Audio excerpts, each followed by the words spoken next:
What's going on? Look at that. It says we're live. We're live. What's up, everybody? What's happening, everyone? Vince, you know me. Shit. Human Condition. This is Jesse. We're about to drop this video for Jesse Proof. Oh, dude, it's gonna be insane. You guys met him on the last one. Anyway, when magic is happening, I know we're at a weird angle right now, and Jesse will have to turn around to address the audience from time to time, and we're gonna have to look in odd directions. But We'll make you look. we got into this deep conversation, and you can see in the title that I had this epiphany today that we're all challenged. Most of the things that the ailments that we experience that we've seen increase exponentially in this past century. Ever since we started mass producing food, really McDonald's kind of the start of the mass production of food. All the heart disease, all the mental illnesses, the conditions like cerebral palsy that they just say there's no cure. That's all they say about cerebral palsy. They say there's no cure. That's Nothing else. Like it took me with my knowledge in quantum physics, how I progressed through my condition, PTSD. I was able to, and I'm not saying there's a cure. I'm not saying, but what I can't find is a place where there's not. You know what I mean? So, what I've realized, the epiphany that I had, to everybody out there, is that we're all challenged, motherfuckers. We're all challenged. Like you're a physical manifestation of the challenge that everybody faces, but everybody is sick somehow. True. That is not whatever God is, and everybody knows that I get real assertive when I have a viewpoint, and I'm gonna do that. That doesn't shit on your viewpoint. Whatever you believe, I'm a big believer in that semantics are semantics. If God were standing right here and I said, "Hey, God," God probably wouldn't look in this direction because God don't know what the fuck God means.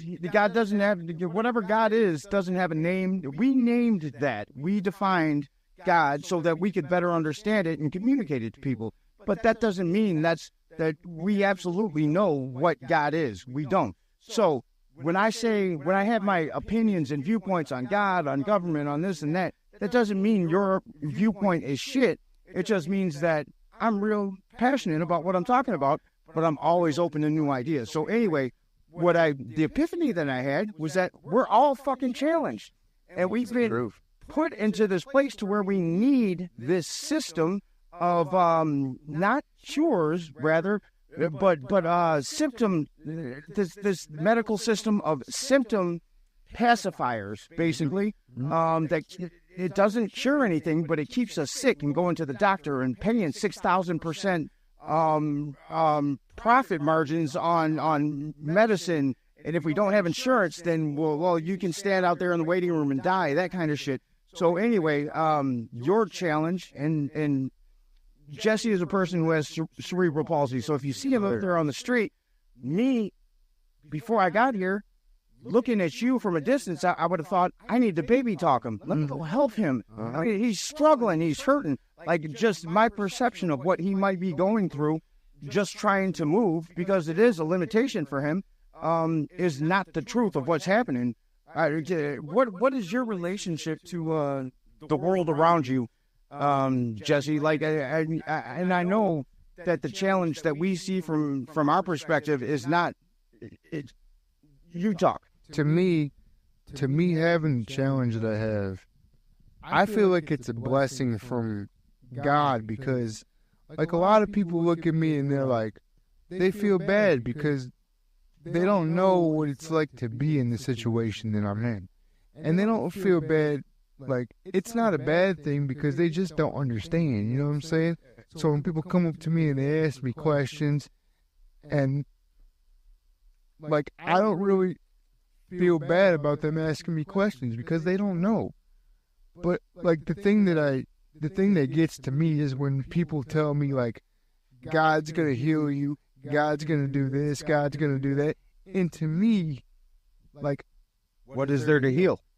Yeah, to me, I'm already healed by God. And the people that say that, not to be like disrespectful or anything, but the people that say that, I feel like they're the ones that need to be healed, because like looking at somebody like me, I feel like people should be like empowered by that. Well, and here's not to cut you off, but to cut you off. Yeah. That's cool. We all need to be healed. Yeah. You included.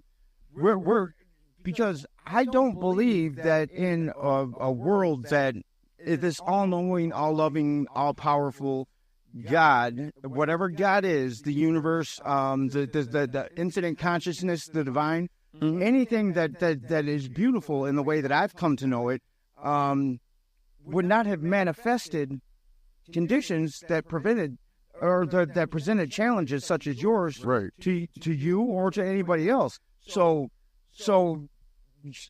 we're all mirrors into each other, is the way I see it. Like you're a mirror into me, and now that I've become receptive to the fact that people are mirrors into me, and I don't take offense or I don't rush to judge.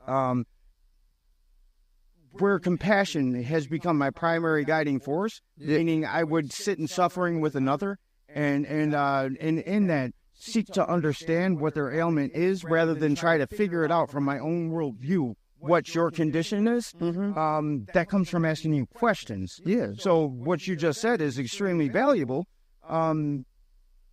because me, prior to whatever the divine is, probably landed me here, I would have thought that, like I said, baby talk. I wouldn't have even thought that you could have a conversation just based on my perception from a distance of your condition. And that's my thing too, is I want people to come up to me and ask me questions, even things that I don't understand.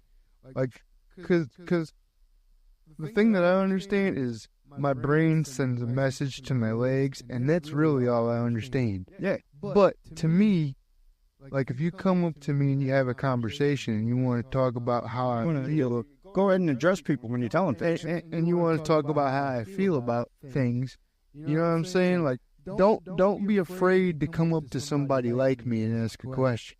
But like, don't like say things like you need to be healed or this, because it's like, don't come at me disrespectful, you know? Like, what you could see our perception of disrespectful, and I learned this in dealing with my kids. I would say that what you did was disrespectful. Well, they intended no disrespect. Yeah, they're just kids trying to learn the world, right?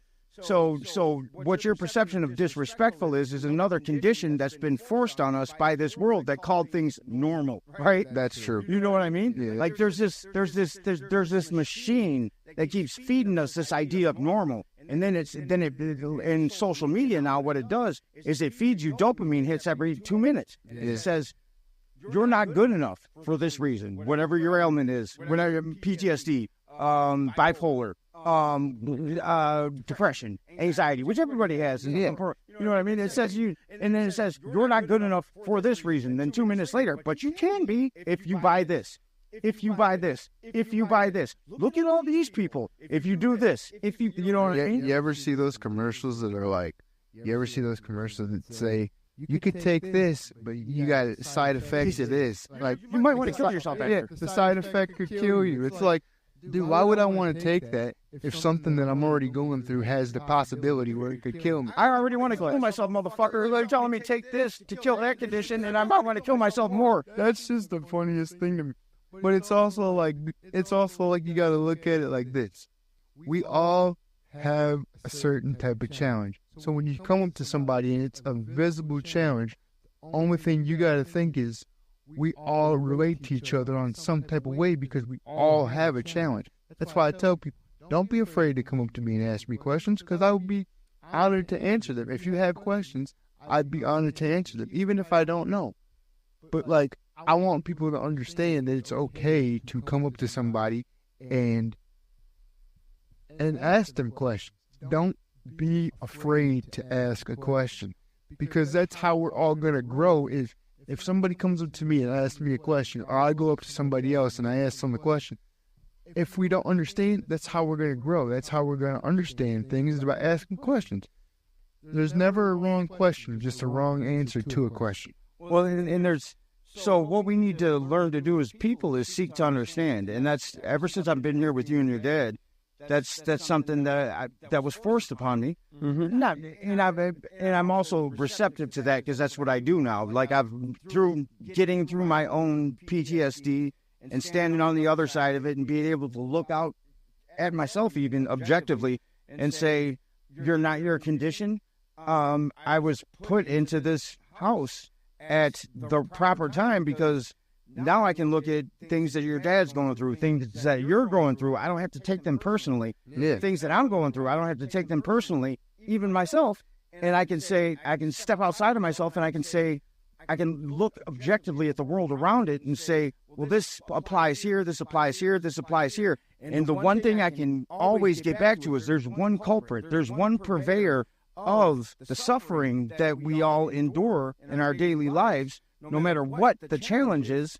Financial is a big one. That's a big one. Everybody's kept in this poverty bubble, or threat of poverty bubble, and by them keeping us there, because there's an abundance of resources that this 7 billion people on this planet have access to that we're not grabbing because we believe they own it. You know what I mean? Whoever they are. And I've seen the manifestation of this in a beautiful way through your condition, your challenge, and being able to correlate that to my challenge and say, well, yours is a physical manifestation, mine was mental. My son, he's on the autistic spectrum. Shout out to Vinny, by the way. Vinny, yeah, but you can't see it. You know what I mean? We did some different things. You can't see it. So he's in a world that says this is normal and this is not.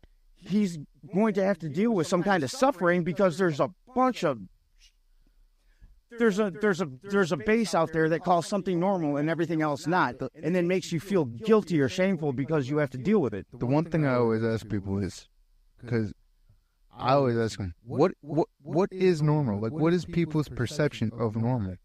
Because to me, I don't know what normal is. Like, I honestly think that being normal is like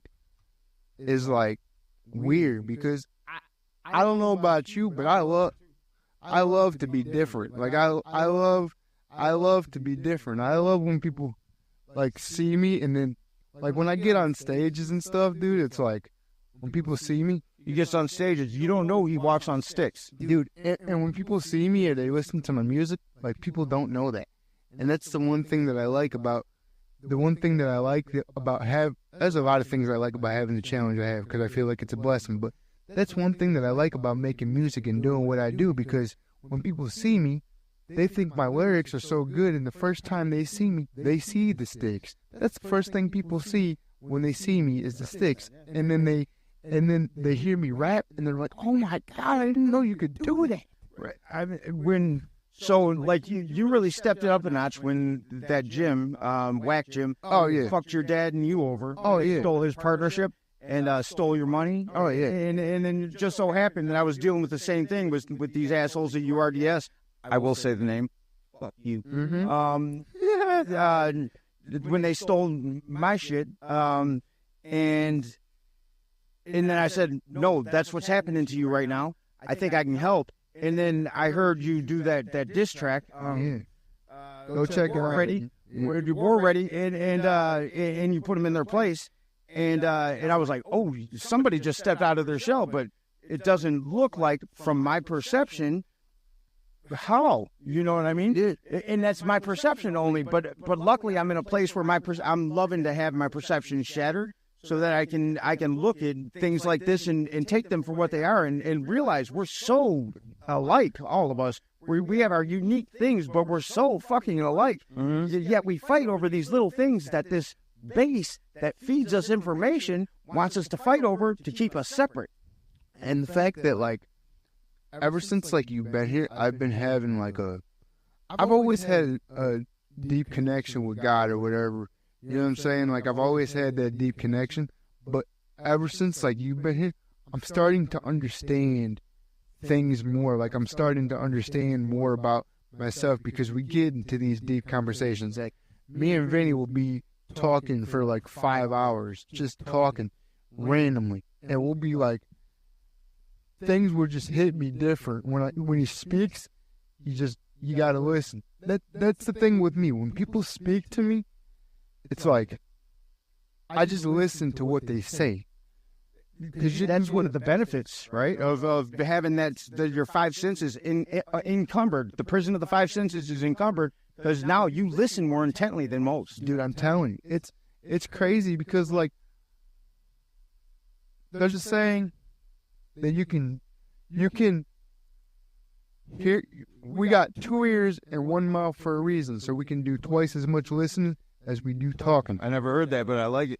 And when you do more listening than you do talking, you get more information that way, to me, because, you know, if someone's in the middle of speaking, and because I do it too sometimes, where somebody will be in the middle of speaking to me. Me too. I'll be like, dude, I got to get this out right now. You know what I'm saying? But there's also times where you just got to sit back and listen and gather the information, because there might be something that they say that latches onto you, and you just keep it in your brain. And that's how we evolve as people, is just by listening to what the other person's got to say. I'm a habitual line stepper in that regard. Like Charlie Murphy would say, he said Rick James was a habitual line stepper. I'm a habitual line stepper because I always have something to say. And there's a friend of mine, Joe. He would say, he says to me, I don't have the words that you have, but I know what you're saying. I said, but you're a genius listener. That's kind of like Joe Rogan. Yeah. Joe Rogan's a genius listener. Because he considered himself, they'll say, I consider myself, he knows he's smart. Yeah. But I think there was a point where he didn't consider himself smart. So he genuinely wanted to hear what people had to say.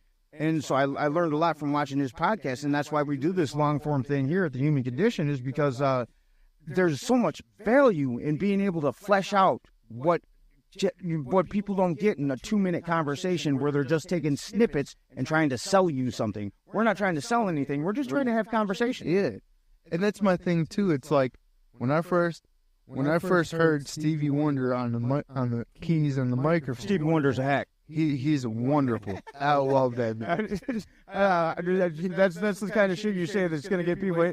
Stevie Wonder's a musical genius, motherfucker. He's a genius. But I'm telling you, like, when I first heard that man on the microphone and I found out he was blind, I saw that and I was like, okay, that let me know that if he can do it, so can I. You know what I'm saying? That's what you're doing. Yeah. And, like, that's my whole thing, is I just want to uplift and edify my people and let people know that, you know, we're really out here making a difference and changing the world. And, like, that's my whole thing with the brand, too. Like, the I Can Everything brand, the I Can Sparkman brand is, like, it really, really helped me figure out who I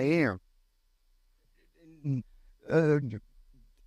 People need to figure out who you are, too, because when you figure out who somebody is that lives differently than you, especially when it's in extreme contrast, when you seek to understand who they are, you understand who you are. Yeah. You start to understand the inner core of, like, even the scumbags that stole from us, right? The scumbags at the gym that stole, and the scumbags at URDS and the scumbags at Maddenhauser. I said your name. Fuck you. That stole from me, and that will be held accountable. Oh. Fuck you. And this is what I believe. But let me finish that point. Sorry. I still have to love them, right? Yeah. Like, I still have to love them because I understand that, okay, so they haven't had I'll call it a luxury, the trials and tribulations that I've had to endure and that you've had to endure your entire life. They haven't had the luxury of overcoming that yet. So when they do, they'll get to a place that we are, and we're not going to reject them. We'll bring them back in. It's like, you know, you tell the bully, this is what we're doing with We the People. We're telling the bully, we're not kicking you out, you fucking money-grubbing motherfuckers. You just got to be in the back. We're taking our ball and we're going to play on this playground because we know we have access to abundance. Yeah. And when you're ready to act right, come on back. You know what I mean? We're not casting you out. This is an act of compassion that we're doing here. You just won't listen. When you're ready to listen, you come back because, like you said, you have 2 ears and 1 mouth. So might as well access whatever God gave you. Yeah. And my thing is, too, it's like with this situation, it's like they still got to be held accountable for what they did. So that's how you grow. Even if you do forgive people, they still got to be held accountable for what they did, because what they did was wrong. Right. And the only reason I'm still here holding them accountable, and you are too, is that it's spiritual bypass to not hold them accountable. Yeah, like if you just let people like this infringe and you don't do anything about it, that's how the abuse has perpetuated. That's why now everybody has some kind of fucking challenge that really, whatever God is, didn't intend for this to happen. So now you're a manifestation of that in a physical way. When people see some manifestation that they don't have to deal with, don't shrink away from it, or you know what I mean? Yeah. Because a lot of us will cower because we feel so shameful that we can walk or talk. But it's not that. It's that, no, you have an opportunity to learn about you through this person. And what I found out with you is that you internalize concepts that took me 40 years to get. You know what I mean? And then you put them into use because you listen. You put them into use like immediately, and you grow. And I've been able to watch that over. It's been a couple months now. I've been able to watch you grow and learn in a way that it took me years and years of therapy and going through different therapists and books and blah blah blah. You're able to get it, and that's a superpower. That's why I connect with art. That's why I connect with artistry so much, because there was a time in my life, man, where I didn't talk to nobody about nothing. I was raised on the silence is gold, and you don't talk to people about your problems. You don't do none of that, right? That's what most men in this society were raised like that. And shut the fuck up. Yeah. And to me, it's like the music is the one place where I could go, and I felt like when I made the music, like my disability or challenge or whatever you want to call it, for that second I was in the booth, that second I was on the stage, that shit just went away for that amount of time. Let's see if we can see. I don't know how to make it play like on this, but I'm gonna put. He's got War Ready on iTunes. You guys should check that out. Yeah, I'll post a link tonight, but I'm gonna try to play it right now. Yeah. Into the mic and let people hear exactly what he's saying, because you see that he's challenged. It's even hard to see with you sitting down that you have any challenge, because you're looking all good and shit. You got your ICANN on as always. Let's shout out our say what a reason. Well, I'm Vito. For against the world, my boy Vito Galati, and then I got all that tattooed with David Gavel. Check out the ICANN Spark out there, Brian. You feel me? We got the Detroit. Oh, Tony, Tony's coming to drop. Hey Tony, we're in the middle of a podcast right now, but are you coming to drop off a car, my brother?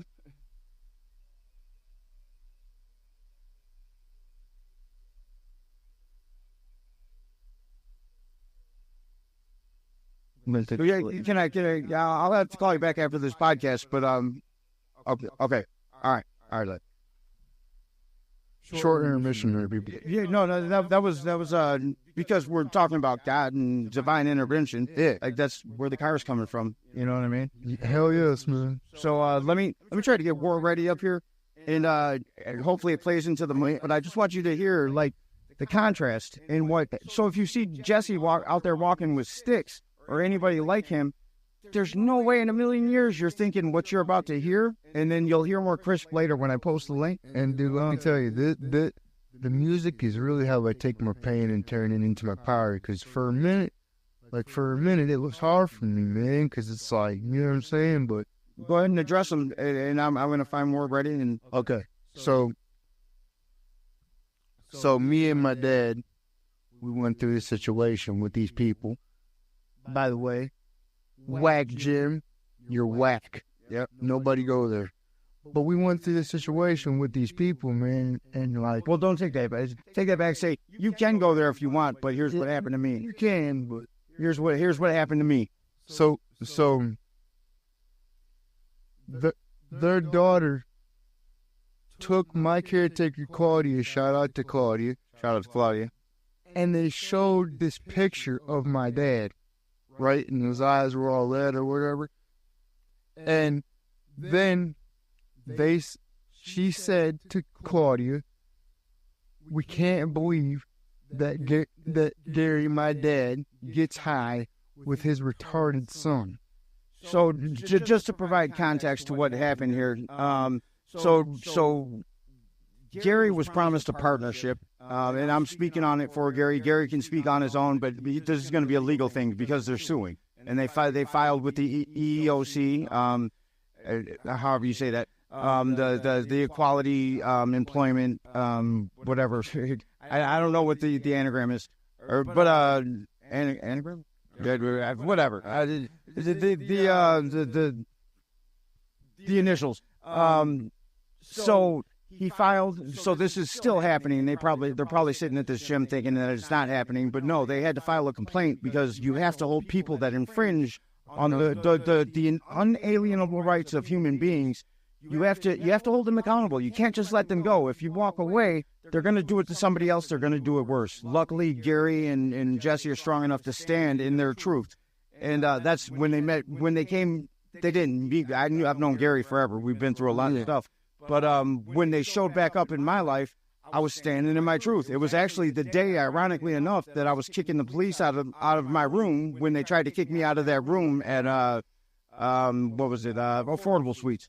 So anyway, that's when I showed him the video, and I was like, Vinny's doing the same. I showed my dad a video of Vinny because he was talking about the situation, and I showed my dad a video, and I was like, I think we got to go pull up on Vinny. And Gary just went, not coincidentally, divine intervention was when he was starting to realize that they were trying to screw him out of his partnership at this gym. So this gym, I'm gonna say it, sue me, Mac Gym. So they got him into they didn't give Gary a contract, and Gary is an ex-felon.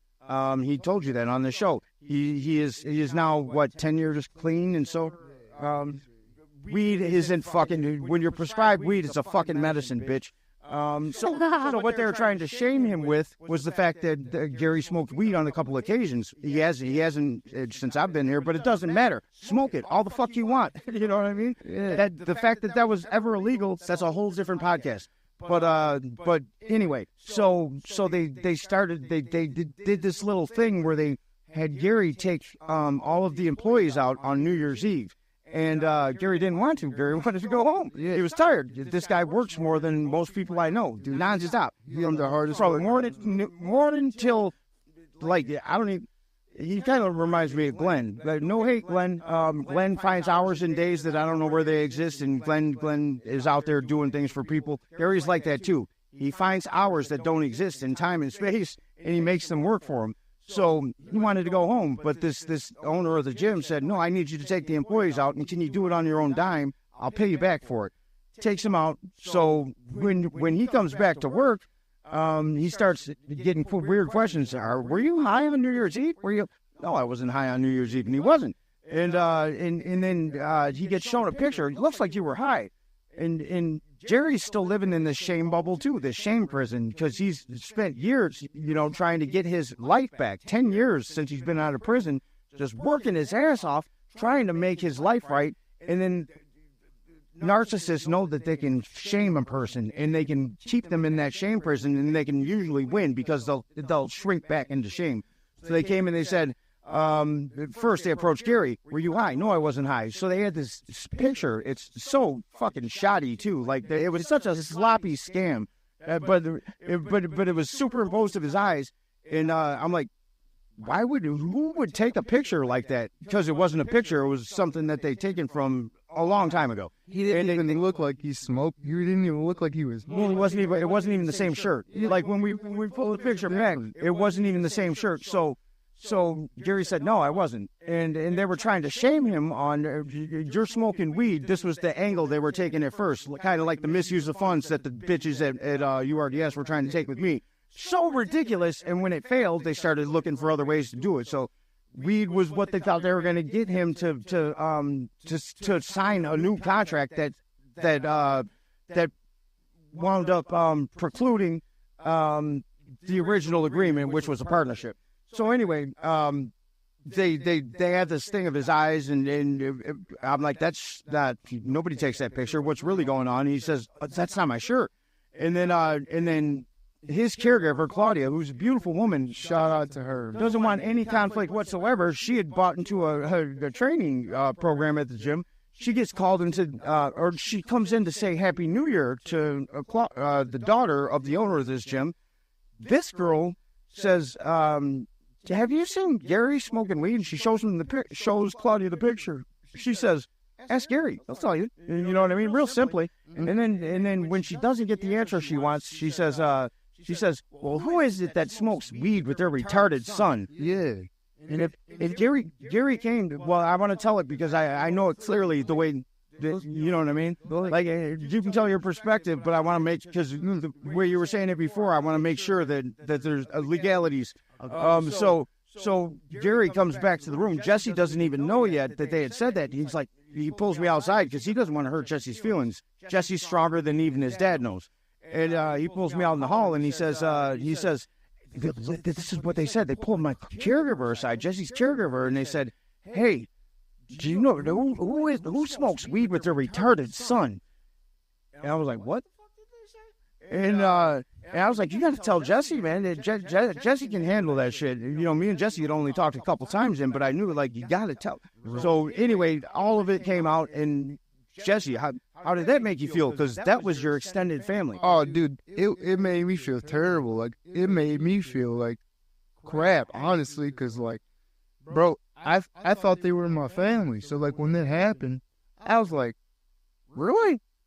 Like, it was hard for me to sleep, but I couldn't believe that they did that to somebody that was so loyal to them.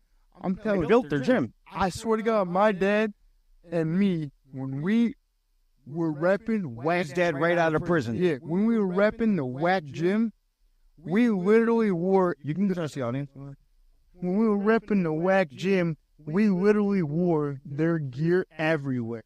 Everywhere. I would wear it to the freaking shows I was doing, everything.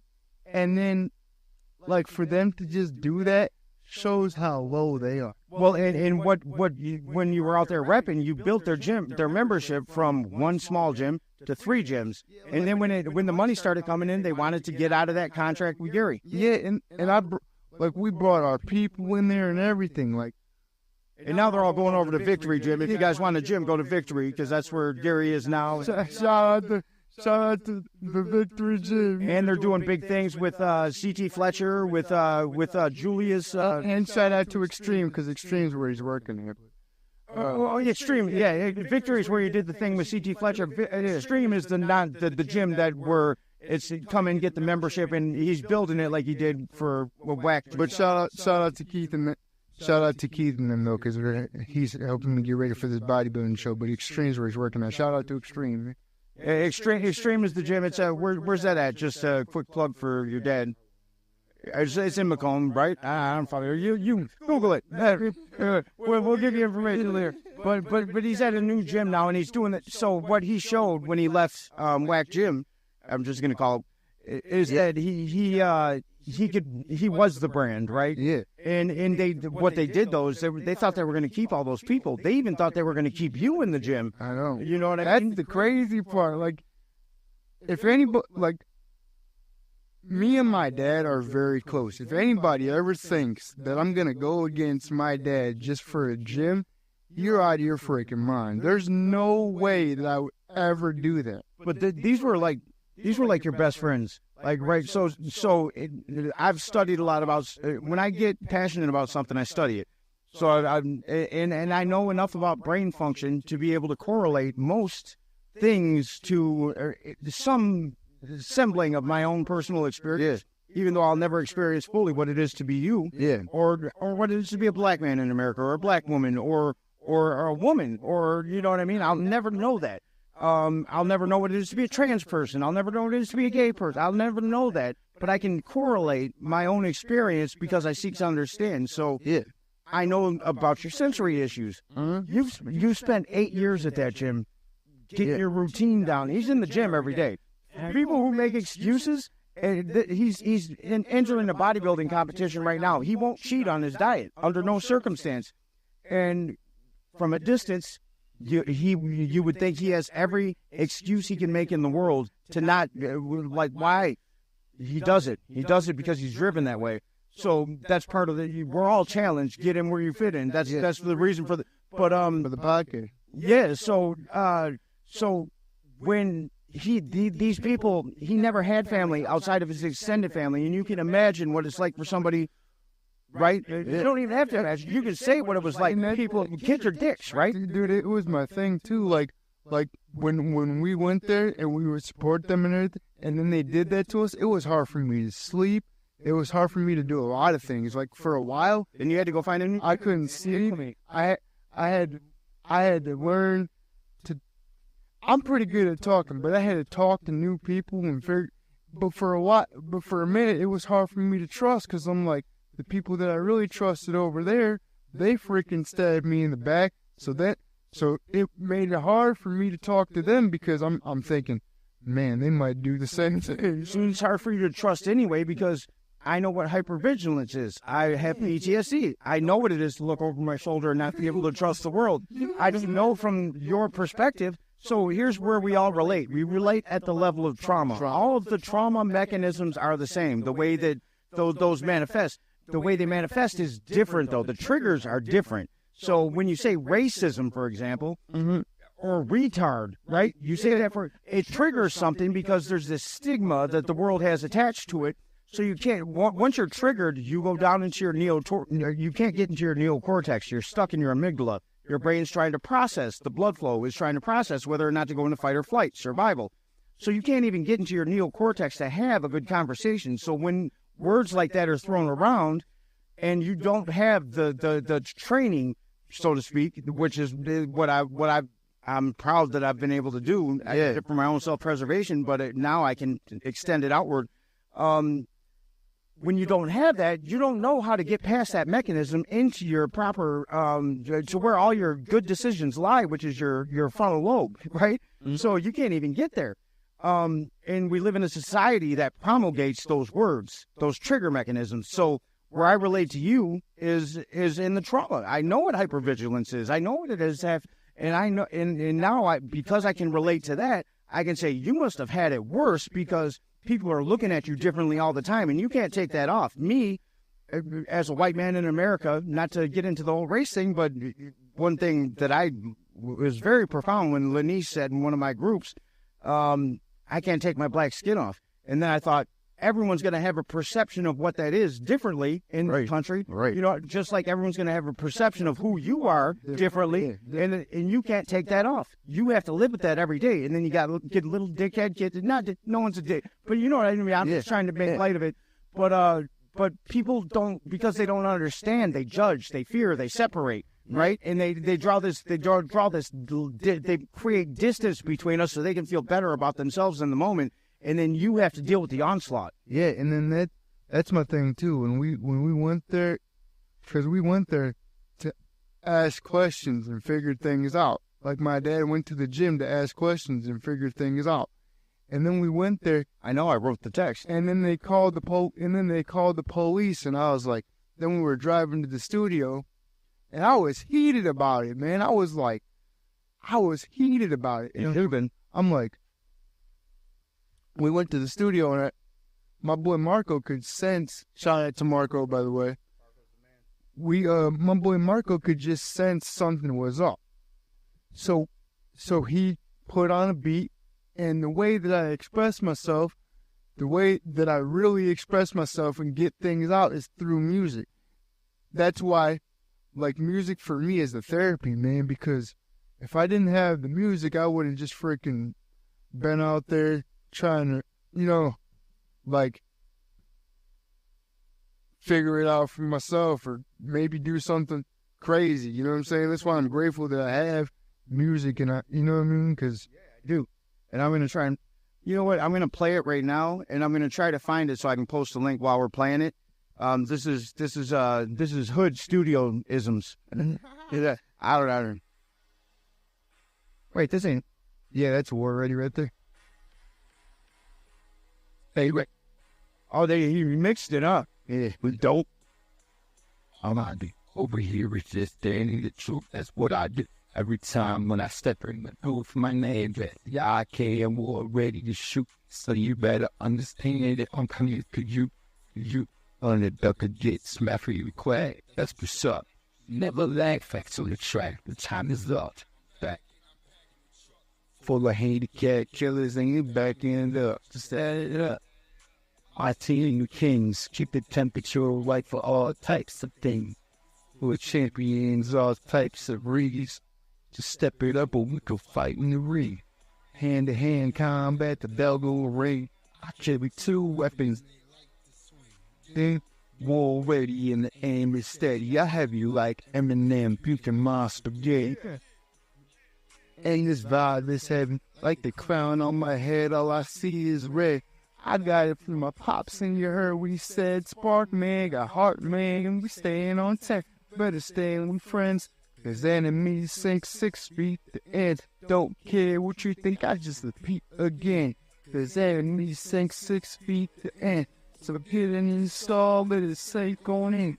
Standing the truth, that's what I do. Every time that I step in the booth, my man just says, I came all ready to shoot.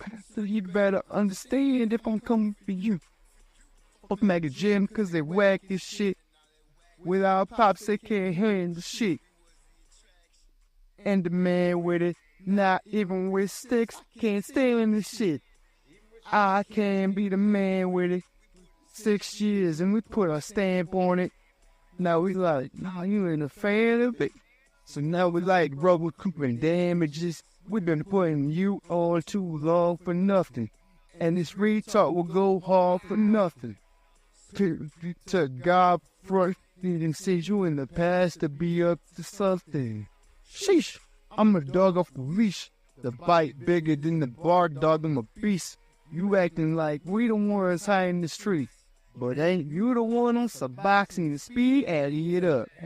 Me and my daddy would suck if we ain't taking you to court, then my rap ain't enough. What? Me and my daddy would suck. So fuck you, Waddy Jim, you ain't lifting with nuts, rich. For extreme, we switch. Supreme thing, get crazy rich. This ain't no beginning, ain't no glitch. You over there calling cops acting just like a snitch, bitch. I'm just standing your truth, that's what I do. Every time I step in the booth, my name just, yeah, I came all ready to shoot. So you better understand if I'm coming for you. For you. Who's the retard? Who's the retard now? Why is it a retard? Look, man, they're like, own it. You're owning. I'm telling you, like, that song to me, that really made me understand that it's okay for me to stand in my truth and be okay with whatever. You know what I'm saying? It's okay for me to speak my truth. And this is acceptance. This is what a lot of addicts in 12 steps or people in general have problem with is surrender. Look, life is this. I can't control people, places, and things. I can't control physical ailments that were bestowed on me by whatever forces. I have this right now. If I want it to be different, I got to accept it as it is right now and then move towards the change, right? Like, I got to take it for what it is, and then I got to move towards the change. Like, what you did in that track was you accepted everything that was happening right then. You spoke on it, stood in your truth. You didn't cower behind, well, if I say this, then I did. No, I know I'm telling. That's what I'm doing with my case right now. That's why I can say their fucking names, because I know what the truth is. There's no three. Usually there's your story in court. This is how it works. Their story, then the truth, right? There's 3 sides. In my story, there's the truth, then all the stories they tell. In your side, there's the truth, then all the stories they're going to have to tell to try to get themselves out of it. That's all they got. So that's why I was just telling you, stand in your truth. Stand in your truth and let the chips fall where they may, because I believe we're at a time where integrity can prevail. Yeah. If we all accept that we have challenges and we can embrace the fact that there are challenges and all those challenges are fucking different, and that doesn't make us different, that makes us more together than more alike than we possibly know. You know what I mean? And that's my thing too, man. It's like, ever since like you've been here, like, and we had those deep conversations, not only are you getting a better understanding of yourself, but so am I. Well, and you know, and we are all one. So when we understand somebody else, we understand ourselves. When we hurt somebody else, we hurt ourselves. I'm not trying to hurt the guys that are going to get hurt. They're going to get hurt now. Like, they're going to suffer because they can't come to grips with, and so is Whack Jim. They're going to suffer because they can't come to grips with what they did. They won't admit responsibility for what they did. But through that, hopefully they grow. It's not an intent to demolish, and I know you guys don't have that intent for what. If they were to apologize and admit what they did, you guys would probably not be friends, but you could at least say, okay, well, hopefully you grow now. Yeah, and that's the thing, too. Like, we just want them to take accountability for their action. And it's the same here. They got to pay, too. They stole your money. They stole your livelihood. Exactly. You know, they can't just get away with it. They put us through trauma. Yeah, like that. I mean, let's call it what it is. I mean, I've been here. You know what I mean? I say, telling you, because when that situation happened, it was hard for me to sleep for weeks. Just off the money shit. Fuck the money shit. Like, that was your family. Yeah. Your family fucked you over. The only people you trusted, because when you live in a situation like yours and you've had to deal with people saying shit to you your whole life that don't even know you. They haven't even, I have taken an opportunity to talk to you. They just say from their perception and what kids do. And then to go trust somebody and have them shit on you. I used to tell people all the time, like, the owner of the gym, like, she was one of my best friends. I used to say that all the time, and to know that they could just stab us in the back like that over some fucking money. Yeah, and not even think twice about it is what gets to me. Is like, that's what got to me. So that's why I'm here. That's why we're in this fight. That's why the Magic, we started one of our conversations tonight, and I said, when the Magic happens, we got to set this camera up. We got to go. I don't care if the angle's fucked up. I don't care if we don't have a backdrop. I don't care about whatever. And that's my thing, too, bro. It's like before I started talking to you, or before I started realizing, like, it's okay to stand in your truth, like, I would have been afraid to talk about shit like this. But now that we have the platform and people listening to it, shout out to everybody out there that's listening. I know it's another impromptu one, and we'll get it together. Yeah. Sean Stone, I can't wait to talk to you. And we'll get it. It's just, we're going through so much right now. We're actually out here standing up to the enemy. Yeah, the enemy and it's not these little people out here they're piss ants in the great scheme of things, but they are a conduit to the perpetuation of this system that keeps us all suffering. So we're actually out here doing battle right now. Yeah. And it's hard to organize, because we don't have the financial means. We'll get them, but to the victor goes the spoils, right? And we will be victorious. And the meek will inherit the earth. I think it's our time. I think it's time, it's time for people who've had to suffer through conditions and have seen the light at the end of that tunnel. I think it's time for everybody to start rising. It's time for the misfits. It's time for us all to rise up and stand in our truth and stop being so afraid to do that. Right, and to do that, you got to know that community has your back. And that's what I learned through this We the People thing, is that I just stood in my truth. And then all of a sudden I started realizing that, oh shit, because you forget when somebody tries to shame you like that, you forget that you're a good person. You get stuck in this court system that just wants to move along to the next thing. And it dismisses anybody who's trying to say anything that doesn't have money behind it.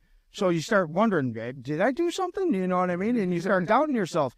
And what I realized is that if you have integrity, even the slightest bit, which most people do, it's innate, and you make a choice to live it, at some point you're gonna come into great opposition, but you will also find community, real community. And what has happened through this process with me is community has pulled me through. You guys were some of the people. Right. Like the reason I'm not living in the trauma of having to deal with those corporate long-term hotels is because you guys showed up. And I was so resistant to do it because my ego said, no, you don't want to be in anybody's space. You're taking up people's stuff. You know what I mean? But then that night I came here and talked to you, I was like, something beautiful's happening here. I gotta stay. That's what I'm saying, dude. And like I told you, like, you being here and us going through the situation makes me understand more about myself and have, because I've always been compassionate about people. Like, it's always been something that's been in me, you know what I'm saying? But I'm starting to understand, like, some of the things that we get angry about, or some of the things that we're upset about. It's like, should we really focus on those things like that? You know what I'm saying? It's like because we all, like, like Vinny always says, we all relate through the trauma thing. So if we could just figure out, ask each other, why do you feel that way? Yeah, why do you feel that way? And if you want to, give somebody on, like, we just wanted to get out here because we had these conversations. I'm like, we should have them in public so people can take from it. We're not trying to force anything down anybody's throat. No, just take from it what you will, because there's a movement happening here. Handicap hip hop. We the people. we the people. This is all about saying that the majority of us matter more than money. That's all we're saying. We matter more than money. Your thoughts, no matter who you are relevant, even if I disagree. You know what I mean? And if you're quote unquote different from me, well, I should be asking you how it feels to be that way. Why do you feel the way you do? Rather than saying, no, you can't possibly feel that way because I don't. Yeah. And it's like, that's how we all learn, is by asking each other questions.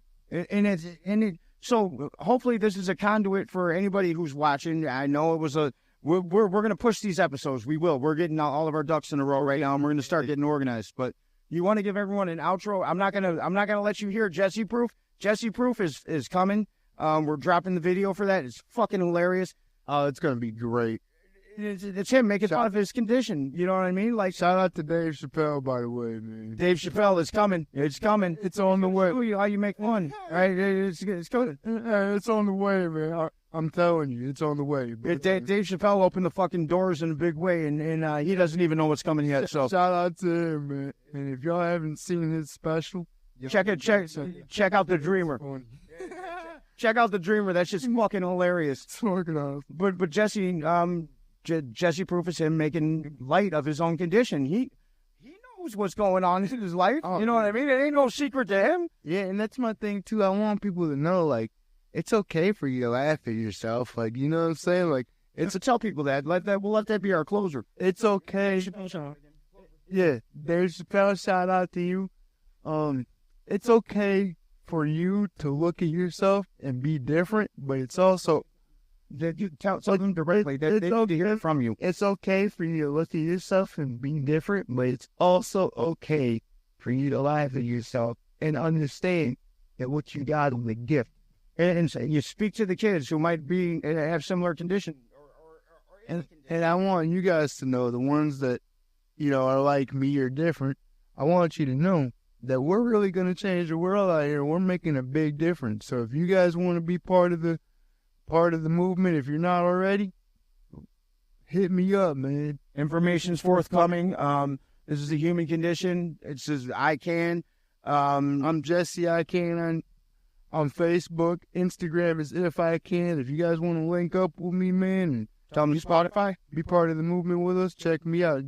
Jesse I Can's Park, man, on all streaming platforms. Check me out, man. If you tell me Spotify. What's the Spotify? Oh, Handicap Hip Hop. Check out the Handicap Hip Hop Spotify. Shout out to Nubs. Shout out to Blind Fury. Shout out to Gifted Hands. Shout out to everybody out there doing the music with a challenge or disability or whatever you want to call it. And if I don't know you guys and you see this podcast and you want to link up and get your stuff out there, hit me up, man. We're coming for you. We're coming for you. 586-610-7246. All right, guys, we love you. Love you. Thank you for anybody who chimed in. I'll get to it, I promise. And we're cleaning this up over here. We're gonna have the studio space back soon. And you heard it from the horse's mouth. It's a Jesse Proof coming soon. This shit's gonna blow your mind. It's gonna be crazy. All right, guys, love you.